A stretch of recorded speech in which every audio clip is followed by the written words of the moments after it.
ఆంధ్ర తెలంగాణలో తక్కువ ఫీజులతో high quality results ఇస్తున్న ఏకైక సంస్థ తిరుమల్ ఐఏఎస్ ఇన్స్టిట్యూట్. నిన్న మొన్నటి వరకు అధికార ప్రతిపక్షాల పార్టీ నేతల మధ్య మాటల యుద్ధానికి నేడు గ్లామర్ తోడైంది.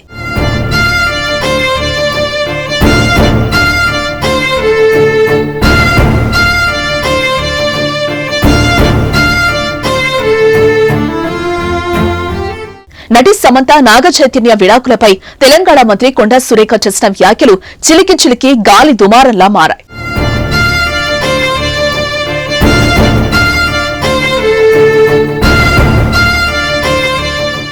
మంత్రి మాటలు తన కుటుంబ ప్రతిష్టను దెబ్బతీసేలా ఉన్నాయంటూ కోర్టు మెట్లెక్కారు కింగ్ నాగార్జున.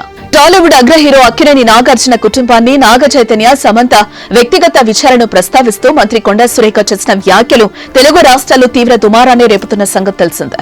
ఇప్పటికే కొండా సురేఖపై టాలీవుడ్ సినీ ప్రముఖులు మండిపడుతున్నారు. తమ రాజకీయాల కోసం సినీ తరలపై నిరాధారమైన ఆరోపణలు చేయడం మానేయాలంటూ సోషల్ మీడియా వేదికగా సీరియస్ అవుతున్నారు. ఈ క్రమంలోనే నాంపల్లి కోర్టును ఆశ్రయించారు నాగార్జున. తెలంగాణ మంత్రి కొండా సురేఖ తమ కుటుంబ గౌరవాన్ని ప్రతిష్టను దెబ్బతీసేలా వ్యాఖ్యలు చేశారంటూ నాంపల్లి న్యాయస్థానాన్ని ఆశ్రయించారు. ఆమెపై క్రిమినల్ చర్యలు తీసుకోవాలంటూ పిటిషన్ దాఖలు చేశారు ఆయన. అయితే ఆమె చేసిన వ్యాఖ్యలపై క్షమాపణలు చెప్పినా మాటల మంటలు మాత్రం తగ్గడం లేదు. ఆమె వ్యాఖ్యలపై ఇప్పటికే కొందరు నటులు స్పందించగా తాజాగా మహేష్ బాబు, రవితేజ, మంచు మనోజ్, సంయుక్త మీనన్, తేజ సజ్జా, విజయ్ దేవరకొండ ఎక్స్ వేదికగా పోస్టులు పెట్టారు. వ్యక్తిగత జీవితాలను తీసుకురావటం దిగజారుడు రాజకీయాలకు పరాకాష్ట అని ఎన్టీఆర్ మండిపడ్డారు. ఆధారాలు లేని ఇలాంటి వ్యాఖ్యలు చేస్తే మౌనంగా చూస్తూ కూర్చోబోమని హెచ్చరించారు. ఈ నేపథ్యంలో నాగార్జున కోర్టును ఆశ్రయించగా ఈ వ్యాఖ్యల దుమారం ఎంత దూరం వెళ్తుందోనని గుసగుసలు వినిపిస్తున్నాయి.